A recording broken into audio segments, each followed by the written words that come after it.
Muy buenos días, mis hermanos. Les saludamos en esta mañana de domingo 15 de agosto para compartir una vez más la preciosa palabra del Señor. Y en esta mañana quiero empezar por pedirles, ofrecerles más bien mis disculpas. La semana pasada, debido a una pequeña complicación en la logística, no pudimos subir el sermón que correspondía. Tuvimos que subir un sermón anterior que ya había predicado del Evangelio de Juan, pero de todas maneras espero que haya podido ser de bendición nuevamente. A los que no lo han visto, no lo vieron, pues maravilloso, y a los que lo habían visto creo que nos ha de servir de repaso. Así que en esta mañana vamos a continuar con nuestra serie de sermones sobre el Evangelio de Juan y vamos a retomar donde debíamos haber empezado la semana pasada. Creo que una de las tantas lecciones que nos ha dejado esta pandemia que todavía estamos enfrentando es que no hay una sola manera de tratar de resolverla. Para la muestra está que son varios los laboratorios que han desarrollado diferentes tipos de vacunas. Algunos han utilizado métodos relativamente nuevos y revolucionarios, como las ya conocidas plataformas mRNA, que mayormente han sido usadas por los laboratorios como Pfizer o Moderna. Otros, en cambio, han optado por métodos más tradicionales de hacer vacunas, como Janssen o Johnson Johnson, que utilizan una pequeña porción del virus. Y no soy experto en vacunas, así que no puedo y no quiero entrar más en esos detalles. Solo quiero mencionar esto como una manera de ejemplo para que nos demos cuenta que en muchas circunstancias en la vida no hay una sola manera en que se resuelve una crisis, y en especial esta. Esto que acabo de mencionar es cada día más común. No hay una sola o única manera de abordar un problema o tratar de resolverlo. El hombre, utilizando la inteligencia y la creatividad, ha resuelto innumerables problemas que hace unos cuantos años no tenían solución. Y cada día que pasa se presentan nuevas formas de resolver o proponer nuevas alternativas para mejorar la vida. Hoy están muy de moda todas este tipo de alternativas o ideas ecológicas, o que en inglés llaman green, que tienen que ver con hacer más sostenible la vida en este planeta. Una vez más, esto nos demuestra que no hay una sola forma de resolver dichos problemas. Nosotros también, como padres, por ejemplo, hemos encontrado algunas nuevas alternativas para educar y corregir a nuestros hijos sin tener que pasar por los concebidos, tradicionales y siempre eficaces métodos antiguos de la correa, la chancla o la vara. Hoy utilizamos, por ejemplo, quitarles el acceso al internet, al teléfono o a la tableta. En mi tiempo, mi madre nos escondía a mi hermano y a mí los pantalones y nos dejaban pantaloncillos en calzoncillos para evitar que nos fuéramos a la calle. Ese era su método. Creo que los muchachos de hoy se sienten peor de desnudos cuando les quitamos el teléfono o el internet que lo que nos sentíamos nosotros cuando nos dejaban en calzoncillos únicamente. Así que podemos decir que para corregir hoy a los hijos no hay una sola manera, hay varias alternativas. Y creo que esta capacidad para resolver diferentes dificultades con métodos innovadores y de diferentes maneras nos ha llevado a creer que en asuntos espirituales también hay varias maneras en que los hombres se pueden poner a paz con Dios. Y no hay nada más alejado de la realidad que en asuntos espirituales haya varios caminos, métodos o formas. Por el contrario, la Biblia es enfática que en cuanto a la vida espiritual y específicamente lo que respecta a nuestra salvación, solo hay un camino, una sola alternativa. Al igual que con otras dificultades, el hombre ha tratado de encontrar y formular nuevas alternativas para resolver el problema del pecado. Pero aquí, desafortunadamente, para el pesar de muchos, no hay cabida para el ingenio humano. Aquí no hay otras posibilidades de resolver el problema de nuestro pecado. Hay una sola manera. Y no sobra decir que los hombres hemos tratado diversas alternativas para resolver nuestra condición caída. Hemos utilizado el antiguo método de culpar a otros, por ejemplo, por nuestro pecado. Adán y Eva nos enseñaron ese método. ¿Recuerdan que Adán le dijo al Señor, la mujer que tú me diste? Otro método es minimizar el pecado y su impacto. Y Satanás nos enseñó ese método cuando le dijo a Eva, no moriréis. Los gobiernos han legalizado muchas conductas pecaminosas y ahora son aceptadas y son legales. A lo bueno lo llaman malo y a lo malo bueno. En algún momento los ateos nos dijeron que Dios no existía. Esa fue otra manera de resolver, otra alternativa. Y la religión tampoco se quedó atrás.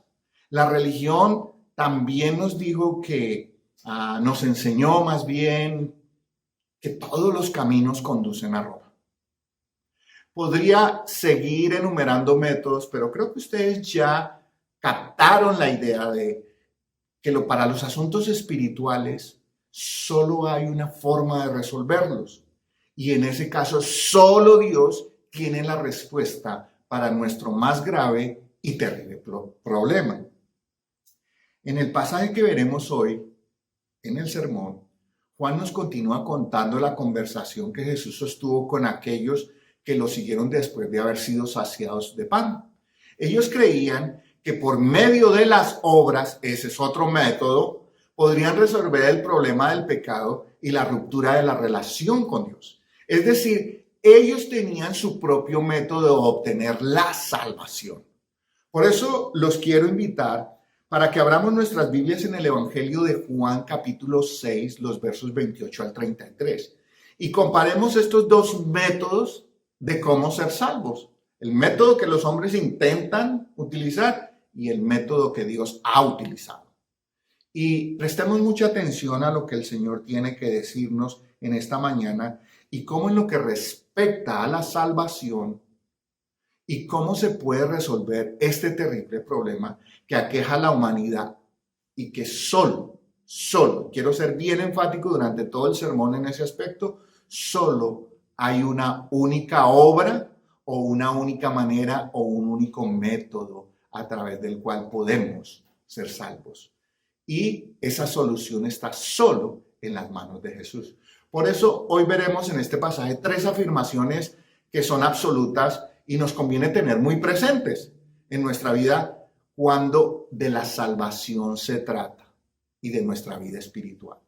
Entonces, lo primero que vamos a ver en este pasaje, en esta mañana, es que por obras no se puede obtener la salvación.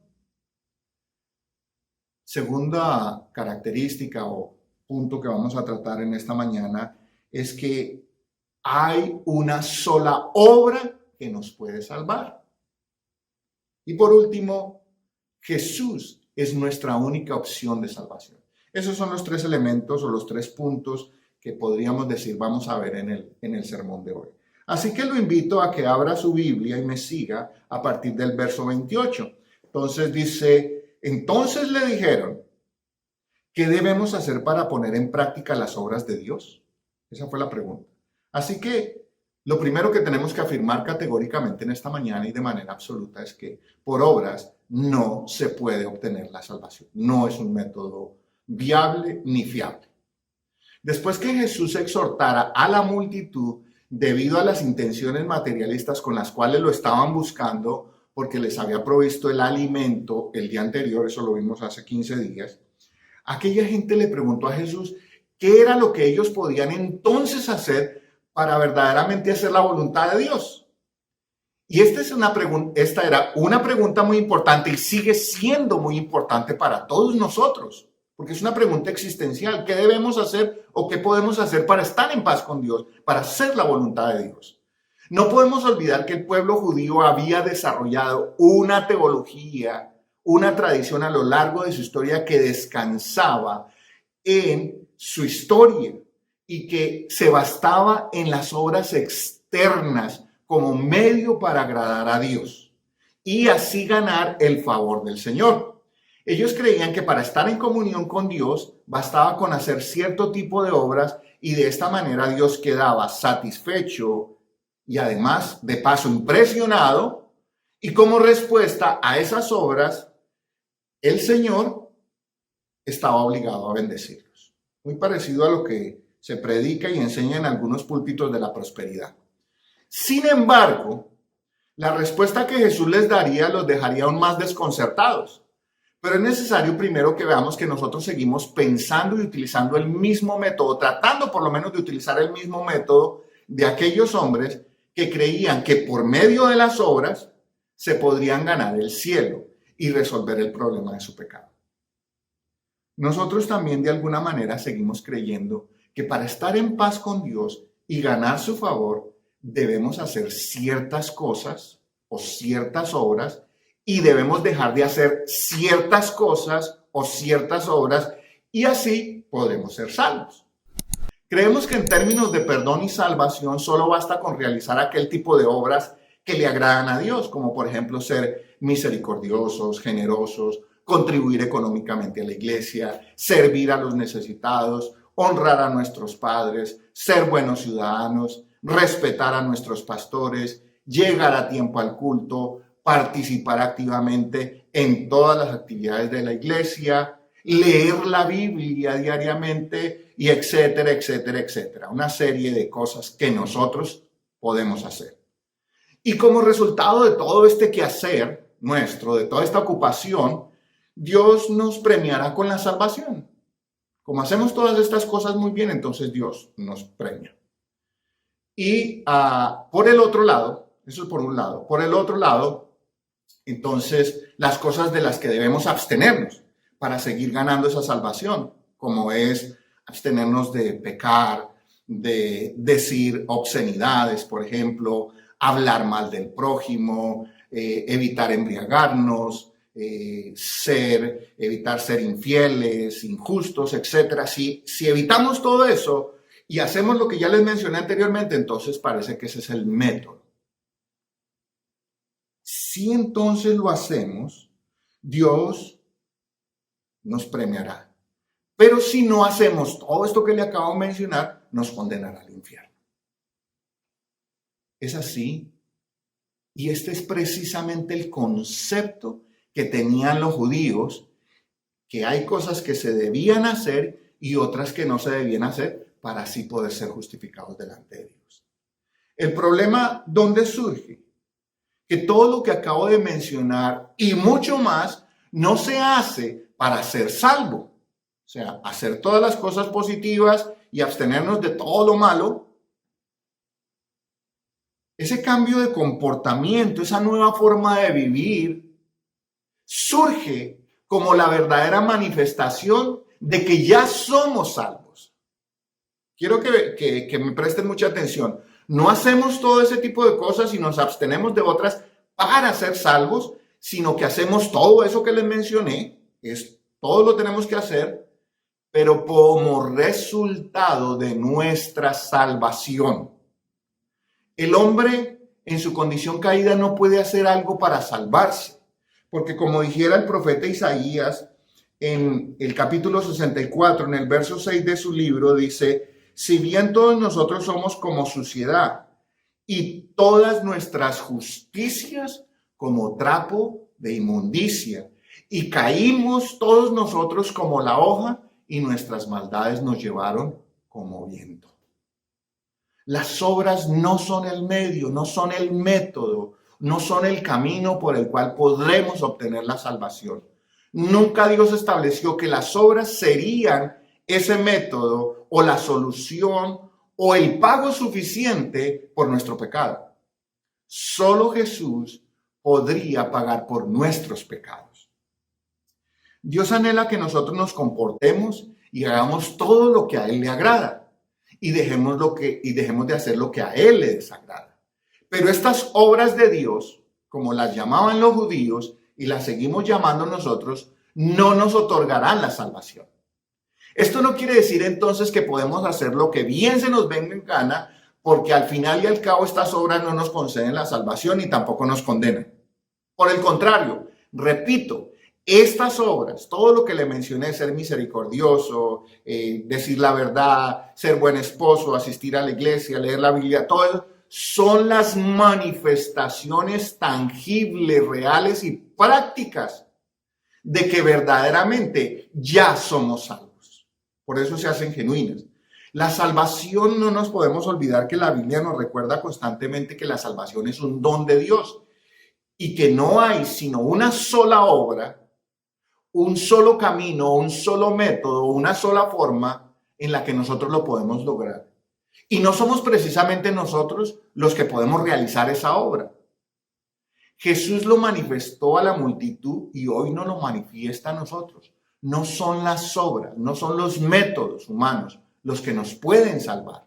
Se necesita más que hacer o dejar de hacer cosas para obtener la salvación. Porque si nosotros, pensemos en esta manera, por un momento.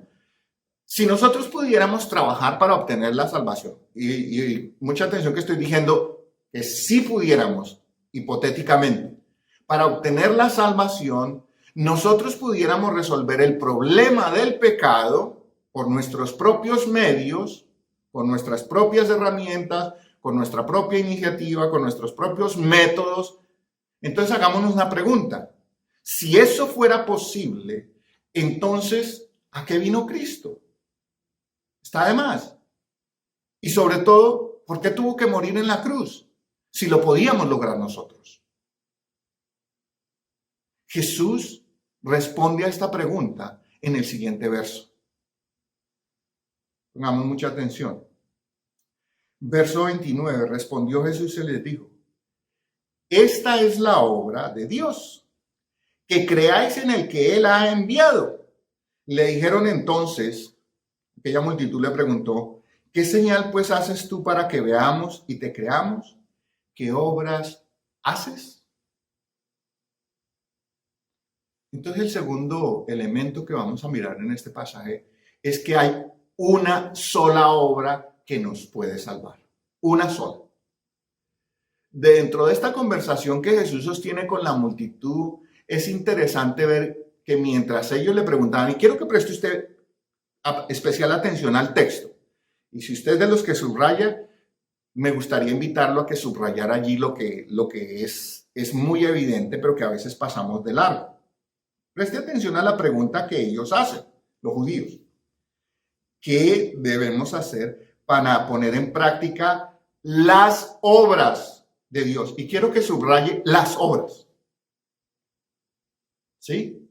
Si ponemos atención, la pregunta está en plural. Las obras. ¿Qué cosas? Varias, ¿cierto? Un acumulado de varias. Y Jesús, por su lado, le responde en singular. Y quiero que vayamos otra vez al texto y miremos. Esta es la obra de Dios, singular. O sea que hay una sola obra. Una sola obra. Una vez más, como ya hemos mencionado a lo largo de todo el recorrido que ya llevamos del Evangelio de Juan, nos encontramos que siempre hay una conversación de doble significado, y no porque Jesús tenga un doble sentido para decir las cosas, sino la diferencia en que hay entre cómo los hombres entienden e interpretan lo que Él les está diciendo y lo que Jesús está queriendo decir. Lo encontramos con la samaritana, lo encontramos se me escapa el nombre ahora. Bueno, ya le voy a decir ahora que me recuerde. En sus conversaciones, Jesús utiliza un lenguaje, ¿cierto? Y en ese caso, ellos, los hombres, están pensando en términos materiales y temporales. Materiales y temporales. Mientras que Jesús está hablando en términos eternos y espirituales. Dos lenguajes diferentes. Dos lenguajes diferentes. Así que mientras ellos hablan de obras, los judíos, es decir, actividades religiosas, ¿qué otras actividades de Dios podemos hacer? Jesús le habla de la obra, es decir, el trabajo espiritual que Él y no ellos ha venido a realizar, ha venido a llevar a cabo. Por la siguiente pregunta que ellos le hicieron a Jesús, nos podemos dar cuenta que no entendieron lo que Jesús les acababa de anunciar, que es la única obra que ellos tenían que realizar para estar en paz con Dios, era que creyeran en Él como el enviado de Dios. El texto lo dice claro, que creáis en el que Él ha enviado, o sea, que crean en mí. Esa es la obra. Eso era todo lo que ellos tenían que hacer. Una vez más tenemos que hacer énfasis en lo que Juan está diciendo cuando utiliza la palabra creáis en este verso. La versión Reina Valera obviamente la conjuga en un castellano antiguo y dice creáis, que es creer. La palabra en griego es pisteu y aquí no se refiere a un conocimiento teológico simplemente de creer en algo, como Borcher Geral afirma. Él dice lo siguiente: el sustantivo fe, pistis, no ocurre en el Evangelio de Juan. En su lugar, él escoge usar solamente el verbo creer, pisteiun, y Juan lo pone al mismo nivel de obedecer. ¿Qué es lo que quiere decir Gerard? Lo que esto quiere decir es que Jesús les está diciendo que para ser salvos hay que creer verdaderamente en Él como el enviado del Padre y hay que obedecer lo que Él les está diciendo. Y esa es la única obra, el único método, la única solución, la única alternativa, la única respuesta, como usted lo quiera llamar, que ellos necesitan para ser salvos. Creer en Él y en lo que Él está diciendo. Por eso el cambio de plural a singular no son las obras, sino es la obra.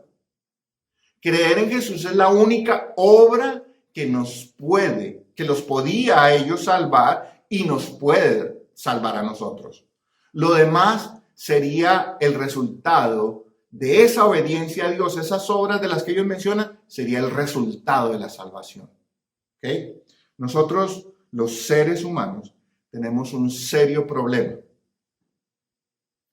Y es que tenemos un apetito voraz por el reconocimiento, que se nos otorguen los créditos y el honor que según nosotros merecemos por lo que hacemos o por lo que dejamos de hacer. Y en verdad esto puede tener, y lo quiero poner entre comillas y comillas bien grandes, puede tener su lugar en el mundo secular. En el mundo secular, de acuerdo a lo que usted hace, puede obtener reconocimiento y todo este tipo de cosas. Pero en el proceso de la salvación, es decir, en el campo de la realidad espiritual, no hay lugar alguno para el mérito humano. Aunque quisiéramos aportar algo, no podemos. Ya me acordé del nombre, Nicodemo. ¿Recuerdan que Nicodemo también estaba hablando de un lenguaje, que si era necesario nacer de nuevo, cómo se podía meter en el vientre de su madre? A eso me refería con ese doble lenguaje. Parafraseando a Philippe Yancey en su libro, que lleva por título ¿Qué es lo maravilloso de la gracia? Y quiero parafrasearlo. Él dice que el mayor problema que tenemos para aceptar la gracia es que nos despoja de nuestros méritos humanos. Por eso nos cuesta tanto creer que la salvación es por gracia, que no hay nada que usted y yo podamos hacer. Los judíos se sentían orgullosos de su tradición religiosa y del aporte personal que cada uno de ellos creían que hacían para mantener una relación saludable con Dios. Ellos vivían orgullosos de eso. Por eso siempre estaban en la búsqueda de qué obras de Dios podrían hacer para ganar aún más ese favor y ese reconocimiento. ¿Qué más hay que hacer? Estamos listos. Recuerde que han convertido los 10 mandamientos en 603 mandamientos.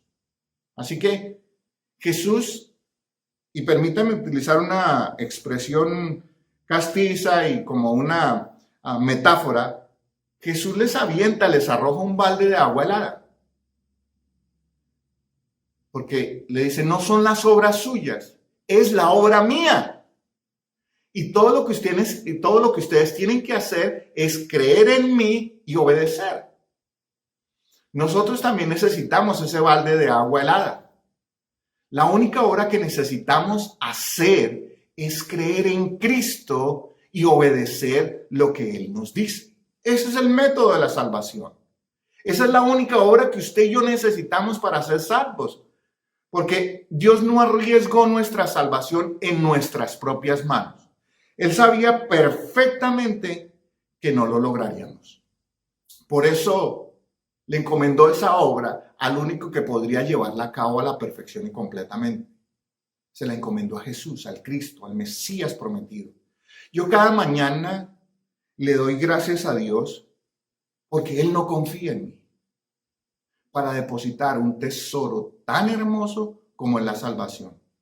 Le doy gracias porque Dios desconfía de mí. en términos de poder cuidar la propia salvación o aportar algo para la salvación. Yo no lo puedo hacer, pero Él sí. Y cada mañana le doy gracias a Dios por ello, porque mi salvación está segura en Él, porque Él es el autor y el consumador de la fe y de la salvación. El pueblo judío llevaba siglos y desafortunadamente hasta el día de hoy continúa haciéndolo, confiando en un sistema de obras para ponerse a paz con Dios. Desafortunadamente este método no es bíblico y no funciona. No es bíblico porque nunca Dios dijo que por esas obras íbamos a ser salvos. No hay ninguna parte de la Biblia que diga eso. No la hay. Y además, porque no funciona. No importa con qué sinceridad y rigidez la practiquemos. Nuestras obras no podrán reemplazar la obra de Cristo, que es la única obra que necesitamos. Y todo lo que necesitamos es creer y recibir el efecto de esa obra para poder ser salvos. Nosotros en cuanto a la salvación primero creemos y luego obedecemos. Es por eso por lo que la obra de la salvación da inicio a las obras que caracterizan la vida del creyente genuino. No somos salvos por obras o por las obras. Somos salvos por la obra de Cristo y una vez que somos salvos, ahora caminamos y realizamos esas obras que Dios ha preparado de antemano, que son el resultado verdadero de la obra de Cristo en nuestras vidas. Por eso es que la única obra que nos puede salvar es la obra redentora de Cristo Jesús, la que Él realizó en la cruz. Nada más, pero tampoco nada menos. Verso 31. Los judíos contestan al argumento de Jesús. Preste atención al argumento que ellos intentan hacer. Nuestros padres comieron el maná en el desierto, como está escrito. Pan del cielo les dio a comer. Y Jesús les dijo, de cierto os digo, no os dio Moisés el pan del cielo, mas mi Padre os da el verdadero pan del cielo. Porque el pan de Dios es aquel que descendió del cielo y da vida al mundo. Así que el tercer punto, o último punto en esta mañana, es que Jesús es nuestra única opción de salvación. Ante la afirmación de Jesús, los judíos seguían demostrando que no entendían lo que Él les estaba diciendo. Rápidamente ellos se refieren a su historia y a su tradición y le dicen, nuestros padres comieron el maná en el desierto. Haciendo clara alusión a ¿qué? Al Éxodo y cómo Moisés los había alimentado. Por eso Jesús le responde con la doble afirmación que ya es característica del Evangelio de Juan y lo hemos mencionado en otros sermones, para hacer un doble énfasis de lo que Jesús va a hacer es absolutamente verdad. Y lo contrasta con lo que ellos acaban de decir. Preste atención, de cierto os digo, que no fue Moisés, sino mi Padre. Es lo que está diciendo Jesús. Y que aquel pan era ese maná físico que ellos recogieron en el desierto, era una representación o un símbolo o un tipo, como lo llaman los teólogos, de lo que sería Jesús, ese pan verdadero del cielo. Para los judíos esto tendría un profundo significado. Ellos sabían muy bien esta historia, esta tradición, y por eso confiaban tanto en ella.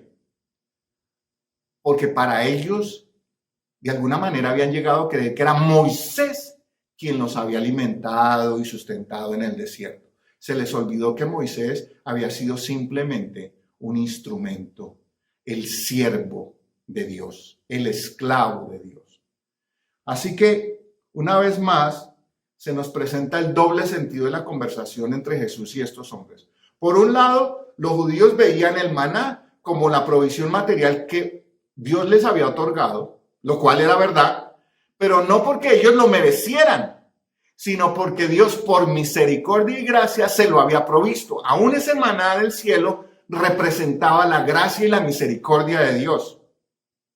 Por el otro lado, ellos no habían entendido que aquella señal del maná señalaba directamente a Cristo como el verdadero pan del cielo.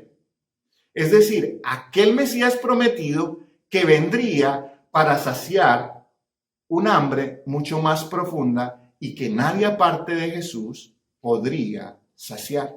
Ahí está el significado espiritual. Mientras que ellos confiaban en las obras prescritas en la ley, Jesús les dijo que era en Él, en su obra, en su persona y en lo que Él decía, en lo que debían confiar para su salvación, y no en Moisés, y mucho menos en las obras de la ley. Porque vuelvo y repito, las obras de la ley no salvan a nadie. Nosotros también necesitamos entender claramente que las obras no nos pueden salvar. No importa si estamos siguiendo meticulosamente y al pie de la letra cada orden dada por Moisés o por cualquier otro líder religioso, esté en la Biblia o no esté en la Biblia. Este método o sistema siempre descansará sobre nuestros hombros y dependerá de lo que nosotros hagamos o dejemos de hacer. Y hasta el día de hoy, nadie jamás ha logrado, óigame bien, nadie, ninguno, cero de los hombres ha logrado cumplir a toda cabalidad las demandas de la ley. Ni uno solo. La Biblia es enfática en eso también. Pero por favor, no me tome a mal. No me malinterpreten. Como creyentes debemos hacer todo el esfuerzo posible por cumplir todo lo que Dios nos ha ordenado. Pero no para obtener la salvación, sino porque ya obtuvimos la salvación, que por gracia Dios por medio de Jesucristo nos otorga. Entonces, esa gracia y el poder del Espíritu Santo nos capacitan para hacer esas obras verdaderamente. Nosotros nos quedamos cortos para cumplir todo lo que Dios ha ordenado y así poder ganar su favor y admiración. Por tanto, Él se ve obligado a otorgarnos la salvación no basada en nuestros méritos, sino en su sola soberanía y gracia. Karen Blixen, una escritora danesa, en su obra que se titula El banquete de Babette, hace una afirmación maravillosa y ella dice lo siguiente: la gracia no le cuesta nada al que la recibe, pero le cuesta todo al que la ofrece. Quiero repetirle esta frase porque me pareció maravillosa. La gracia no le cuesta nada al que la recibe. O sea, nosotros somos el objeto de la gracia de Dios. Pero le cuesta todo al que la ofrece. Es decir, a Dios le costó todo. Le costó la vida de su Hijo. La salvación es ese regalo inmerecido que Dios por amor y gracia nos otorga. Y usted y yo lo que debemos hacer es recibirla creyendo. Y así el Espíritu Santo de Dios nos capacita para vivir y caminar en esas obras que Dios ha preparado de antemano para que todos los que son salvos anden en ellas. Ese es el portento y lo asombroso de la gracia divina encarnada en Jesús, que usted y yo la recibimos gratis. Como dijera alguien, no sé si fue Bonhoeffer, es gratis, pero no fue barata. Aunque Jesús tuvo que pagar con su vida, le costó demasiado para poder otorgarnos esa gracia. Así que nuestra salvación no es ni de Abraham, ni de Moisés, ni de Jacobo, ni de Pablo, ni de Juan, sino en Cristo. Porque Él es el pan de Dios que descendió del cielo y vino a dar vida al mundo. Ninguna de nuestras mejores acciones pueden o podrán restaurar la comunión que rompió el pecado. Ninguna de ellas. Por eso Juan en su evangelio se asegura de que quede claro el propósito de la venida de Jesús al mundo. De principio a fin en el evangelio de Juan, él se asegura de que esto nos quede claro. Que Jesús, el propósito de la venida de Jesús al mundo es claro. Que Él es el único medio, Él es el único camino, Él es la única puerta, Él es la única alternativa, Él es la única solución a nuestra condición caída. No hay más. No hay otro método por el cual el hombre pueda ser salvo. Y como la única obra que nos puede salvar es la que realizó Cristo en la cruz del Calvario, a usted y a mí solo nos corresponde creer, recibirla y obedecerla. Para concluir, quiero reiterar que no es que yo esté menospreciando el valor que nuestras acciones buenas puedan llegar a tener. Es más, la Biblia y en particular Jesús nos animan a realizar todas estas cosas que les mencioné como obras buenas. Ser misericordioso, ayudar a los pobres, ser justo, ser un buen ciudadano, ser un buen padre, honrar a nuestros padres, venir a la iglesia, participar. Todo eso que mencioné al principio, Jesús nos anima, nos exhorta a que las hagamos. ¿Sí? Y si las hacemos de corazón y las hacemos por amor y con gracia, entonces estas resultarán en que traerán honor y gloria a Dios, no a nosotros. ¿Ve? Porque todo el honor y toda la gloria le pertenece siempre a Dios. Pero de lo que sí nos advierte es que evitemos creer que por realizar las buenas obras y abstenernos de las malas, entonces seremos salvos. Porque esa es una salvación de método humano. Y eso no existe, no es posible. No son las obras por buenas y sinceras, ni tampoco en el nombre del líder religioso que las hagamos. Las obras no nos pueden salvar. Y lo reitero una y otra vez porque quiero desde el fondo de mi corazón que esto nos quede claro a todos, a los que llevamos tiempo en el Evangelio, a los que están recién llegados y a los que todavía no han tomado una decisión por Cristo. La salvación es un acto soberano de Dios, quien por amor, misericordia y gracia le ofrece al hombre gratuitamente el único medio para ser perdonado y recibir la vida eterna. Y ese único medio es Jesús y la obra que Él, ¿ve? No son las obras, la obra que Él realizó en la cruz del Calvario por nuestro bien y en nuestro favor. Aunque en la vida podamos encontrar diferentes métodos para resolver problemas muy serios y muy importantes para nuestra supervivencia y convivencia en este planeta, en lo espiritual Dios solo desarrolló una única alternativa, una sola. La Biblia es la revelación de Dios y se expresa en términos absolutos, especialmente en lo que se refiere al amor incondicional de Dios por los pecadores, a la condición caída del hombre y la única manera en que los hombres pueden recibir o obtener el perdón de Dios, de sus pecados, y la restauración de sus vidas y así conseguir la vida eterna. Eso se habla en términos absolutos en las Escrituras. Desafortunadamente estos términos absolutos chocan con el ego del hombre, quien siempre está en búsqueda de obtener honor, gloria y reconocimiento por lo que hace. Este no es un mal moderno, ni tampoco de hoy. Por el contrario, ha sido el problema de los hombres desde el momento que en el huerto del Edén decidimos desobedecer a nuestro Creador. Y desde aquel entonces hemos tratado de resolver un problema que no podemos resolver.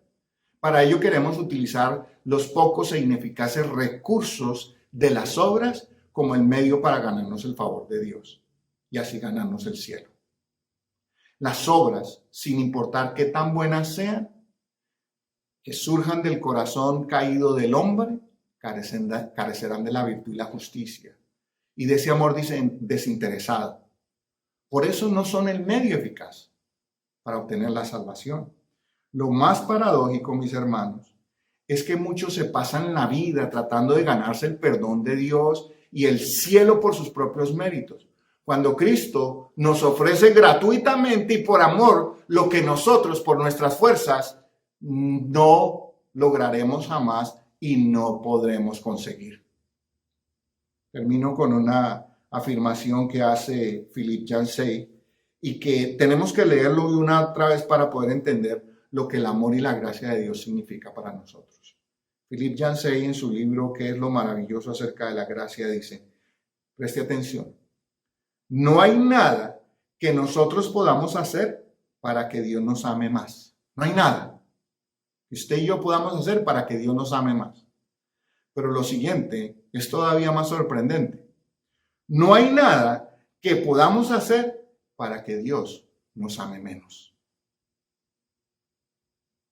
Porque por obras nadie puede ser salvo. Solo hay una obra que nos puede salvar y es precisamente Cristo, el único que pudo realizar la única obra que nos puede salvar. Ahí donde está mi hermano, lo invito a que incline su rostro y vamos a levantar una plegaria juntos. Amado Dios, una vez más tenemos que venir ante ti agradecidos porque nuestra salvación no depende de lo que nosotros hagamos o dejemos de hacer. Gracias porque nuestra salvación no depende de nosotros, sino que depende enteramente de tu soberanía, omnipotencia y tu amor incondicional. Gracias porque solo a través de Jesús y su obra redentora en la cruz, todos los que creemos y obedecemos tendremos vida eterna. Padre, gracias por la maravillosa obra del Espíritu Santo, quien con tierno amor nos convence de que debemos creer y confiar en Jesús como nuestro único y suficiente Salvador. Y gracias porque tu Espíritu, el que nos guía para que podamos llevar a cabo toda buena obra que te glorifica delante de los hombres y manifiesta de manera genuina la salvación que por gracia nos otorgaste. Padre, no son nuestras obras, sino tu obra la que nos concede la salvación. En tu nombre, Jesús, oramos y damos gracias. Mis hermanos, que el Señor les bendiga y que tengan una bendecida y feliz semana para todos.